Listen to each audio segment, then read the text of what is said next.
What you imagine when you hear a child whisper your name in the dark. But you live alone. No kids, no family, just you, a quiet house, and a voice that knows exactly how to break you. That's where our story begins tonight. And trust me, by the end of this, you'll be checking every shadow in your room. A young woman walks into her own home and finds a little girl sitting on her couch. The girl smiles.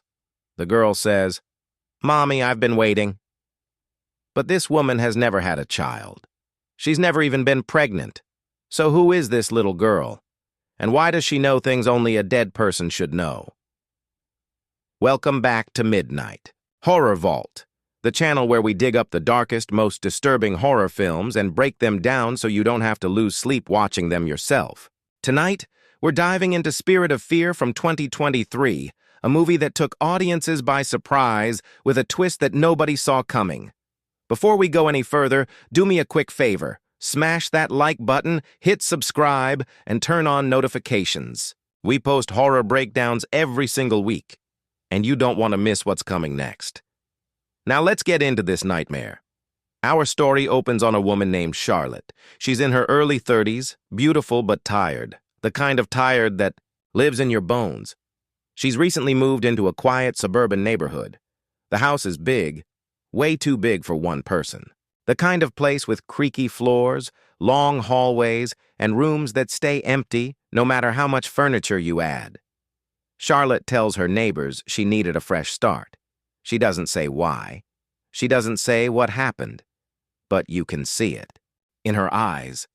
Something broke her, and she's trying to glue the pieces back together in this new town. The first night in her new home, Charlotte hears something, a soft tapping, coming from upstairs. She tells herself it's the pipes. Old houses make noise. That's normal, right? But then the tapping turns into footsteps, small footsteps, like a child running across the floor above her. Charlotte freezes. She's alone. She knows she's alone. She locked every door. She checked every window. So who is upstairs? She grabs a flashlight, climbs the stairs slowly, and as she reaches the top, the footsteps stop. The hallway is empty. Every door is closed. She tells herself she imagined it. She must have. But just before she goes back downstairs, she hears it. A whisper. So close it feels like it's right behind her ear. "Mommy!" Charlotte spins around. Nothing. No one. Just empty air. She doesn't sleep that night. The next day, Charlotte tries to convince herself it was just stress. She's been through a lot. Her mind is playing tricks on her. She goes about her day, unpacks more boxes, makes coffee, tries to feel normal. But normal is not coming back. That afternoon, she walks into her living room and stops cold. There, sitting on the couch, is a little girl, maybe 6 years old, long dark hair, pale skin, a white dress that looks like it hasn't been washed in years. The girl is humming a lullaby. She looks up at Charlotte and smiles. And she says, "I've been waiting for you, Mommy." Charlotte can barely breathe. She backs away, asks the girl who she is, how she got in, but the girl just keeps smiling. She says her name is Lily, and she says she's been in this house for a very long time. Charlotte tries to call the police, but when she picks up her phone, the line is dead. She tries to leave. The doors won't open. Every lock is jammed. Every window won't budge, and little Lily just stands there, watching, smiling, humming that same lullaby. Now here's where the story gets twisted, and I mean really twisted. Charlotte starts seeing things, memories that aren't hers, or maybe they are, and she just forgot. She sees flashes of a hospital room, a baby crying, a doctor shaking his head. She sees herself, younger, holding a tiny bundle wrapped in a pink blanket, and then she sees that bundle, still and silent, being taken away. Charlotte falls to her knees. She remembers.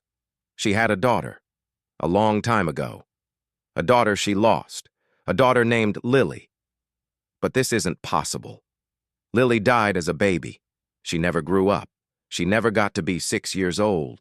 So who is the little girl in her living room? That night, Charlotte hides in her bedroom. She locks the door. She pushes a dresser in front of it. She sits on the bed, knees pulled to her chest, listening. And she hears it. Footsteps in the hallway. Small footsteps. Coming closer. Then a soft knock on her door. Tap, tap, tap. "Mommy, let me in. I'm scared." Charlotte covers her ears. She's crying. She's whispering, "You're not real. You're not real." But the voice keeps going. It gets louder. It gets angrier. "Mommy, why won't you let me in? Why did you leave me? Why didn't you save me?" The door starts to shake. The dresser slides backward like it weighs nothing. Charlotte screams, and then everything goes silent. When she opens her eyes, the door is open. The dresser is back where it was, and Lily is standing at the foot of her bed. The next morning, Charlotte tries to act normal. She makes breakfast. She sets 2 plates. She doesn't know why. Lily sits across from her eating cereal, swinging her little legs under the table, and Charlotte realizes something terrifying. She's starting to like having Lily here. She's starting to feel like a mother again. The grief she buried for years is bubbling up. And this little ghost girl is filling a hole in her heart that she didn't know was still there. But Lily is not what she seems. Charlotte's neighbor, an older woman named Eleanor, comes by to bring her a pie. She's friendly, chatty, the kind of neighbor who knows everyone's business. Charlotte invites her in. They sit in the living room, and Eleanor goes pale. She asks Charlotte why she has a child's drawing on the wall. Charlotte turns. There's a drawing pinned above the fireplace, a crayon picture of a woman and a little girl holding hands. Underneath, in messy handwriting, it says, "Mommy and me forever." Charlotte never put that there. Eleanor leans in and whispers something that chills Charlotte to her core. She says this house has a history, a dark one. A family lived here decades ago. A mother. A daughter. The mother went insane after losing her child. She killed herself in the upstairs bedroom, and she swore with her dying breath that she would never let her daughter go. Eleanor leaves quickly after that. She doesn't. Come back. Charlotte starts investigating. She digs through old newspapers. She finds the story. The mother's name was Margaret. Her daughter's name was Lily. Margaret lost Lily to illness when the girl was 6 years old. Margaret couldn't accept it. She believed her daughter was still in the house. She talked to her, played with her, set the table for her every night. Until one day, Margaret was found hanging in the upstairs bedroom. The house was sold. New families moved in, and every single one of them moved out within a year. Some said they heard a child crying. Some said they saw a little girl in white. Some said the worst thing of all. They said the little girl wasn't alone. There was something behind her, something dark, something pretending to be a child. Charlotte runs back to her house, but she can't leave. Lily is at the door, and Lily is angry. The little girl's eyes are black now. Her smile is too wide. Her voice is layered, like there's something else speaking through her. She tells Charlotte, "You can't leave, Mommy. You're mine now, just like the others." Charlotte realizes the truth. This isn't her daughter. This was never her daughter. This thing has been feeding off the grief of every mother who walked into this house. It picks the worst memory you have, the deepest wound, and it becomes that. For Margaret, it became Lily. For Charlotte, it became her own lost baby. And now, it wants to keep her here forever, drowning in love and guilt and pain. Charlotte fights back. She runs upstairs to the bedroom where Margaret died. She finds an old box hidden under the floorboards. Inside, there's a journal, Margaret's journal. The last entry reads, "It's not her. It's not my Lily. It wears her face. It speaks her words. but it is not her. May God forgive me for what I did. May God forgive me for letting it in. Charlotte understands now. The only way to break this thing is to refuse it, to stop believing, to let go of the grief it's feeding on.